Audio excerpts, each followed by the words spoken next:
Good evening, Tribe. I felt like this was the perfect time for me to stop in. I'm going to be brief because my husband's downstairs fixing dinner and I don't want to miss out on family dinner, but I wanted to jump at the opportunity to talk to you about some Facebook like page tips that you should be living by, okay? I am not an expert at this, but I just wanted to share with you what works now that so many of you, I think almost every single one of our coaches running a business, not just here for the discount, has a like page now, so it's really exciting.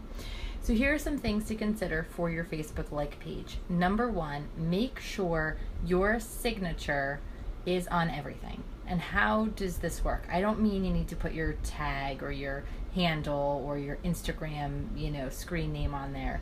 What I mean is every single thing you share should show that it belongs to you. Now, there's a simple test that I have my high schoolers do. I teach high school English, and I always say to them, if your essay, if I can cover up take my thumb, I call it the thumb test. I can cover up the name on the essay and still know whose essay this belongs to based on the writing style, based on the topic, based on sentencing, diction, etc.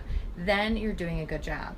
If I can cover up your name and know or not know because it sounds so generic, then it's not going to stand out to me, and it's not an essay I'm going to come back to. It's not an essay that's going to score very highly because there's no individual style. So consider that when you are posting, when you create your title page, what is it called? The banner on your like page, your profile picture. Both of these things should scream health and fitness coach and whatever else that makes you you. So I can't remember if it's Fab Little Mama Casey's name. So hers is going to be, like bite-sized fitness, right? And it's that she's a mom, and her profile picture is really sharp. She's got that yellow that really pops. Her banner has a picture of her and her husband and her son, and you see how tiny she is, and you see how young he is, and you see all of this stuff because that's the message she's trying to send. So you want to consider that. You want to consider that your banner, that your profile picture are yours, and that they stand out. Don't feel sorry or shy about changing them frequently. It doesn't have to be all the time. I went through a series of times where I would have a banner. I would make it on Canva, which is a nice free source, and you can do Facebook banners on there. You can make event title pages. They do all different things you can make for free. And I would update one every month with the groups I was running in different opportunities. During the school year, I found it was difficult for me to remember to do that towards the beginning of each month, so I stopped, but it is something to consider. You can make your banner interactive. It shouldn't be, an image you got off Pinterest. It shouldn't be a Beachbody image. It should be something with you, something related. You can make a collage of different things, but it shouldn't be generic. I should be able to do the thumb test, cover up the title of that Facebook page, and just by the banner know exactly which one of you it belongs to. And the same goes for everything you post. You want to make sure that what you post brings value, and also that what you post within your like page is something that's going to relate to you. So I tend to share a lot of recipes from similar people. So I'll share clean food crush recipes, skinny taste, what else? Like Fit Foodie Finds. These are kinds of the Ambitious Kitchen. These are the sources that I tend to use. I also share posts, whether it's articles or little images from Scary Mommy. These I kind of have become a part of my brand, plus my own recipes, my own experiences with my kids, obviously. But I know that my followers expect to see a certain thing from me.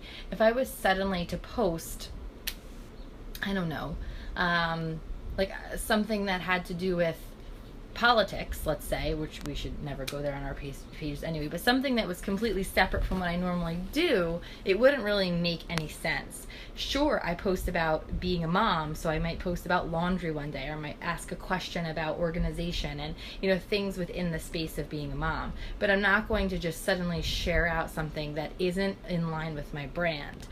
And my brand is trying to be healthy mom, relying on food, and also humor and music. Like everything I talk about is either food, fitness, humor, music, mom. Like those are my 5 things.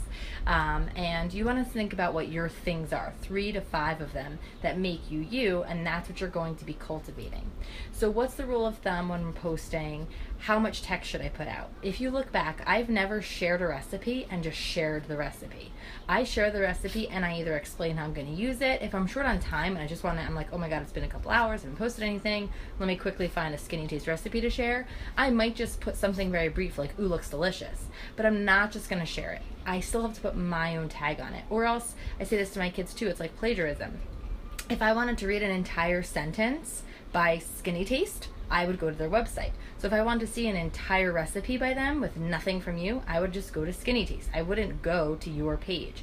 So make sure you're explaining it, and don't just do it with a string of hashtags.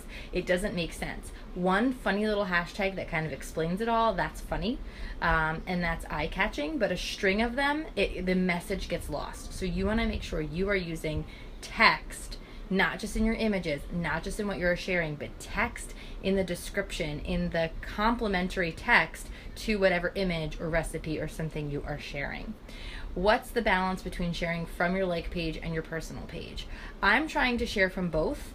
Not everything I do, but I like the idea of, for a lot of things, and Nicole I know does this too, you'll share from your like page, post on your like page, and then share it to your personal page, again with some specific text.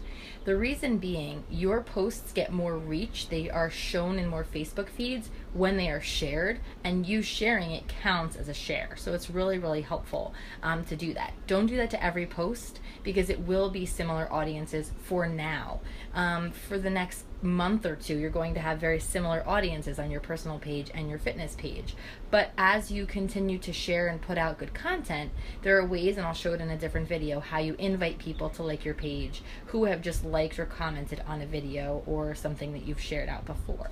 So those are some quick tips. I'm gonna go have dinner with the family, but please make sure that thumb test works. Every post, every image should have your signature on it. It should be you. It shouldn't be copied and pasted from somebody else. Make sure you are giving your take, and you'll do really well with it. I'll keep coming on for the next week or so with more information on like pages, since we've got so many of them. Hi Leah, sorry, time for dinner. Talk to you guys later.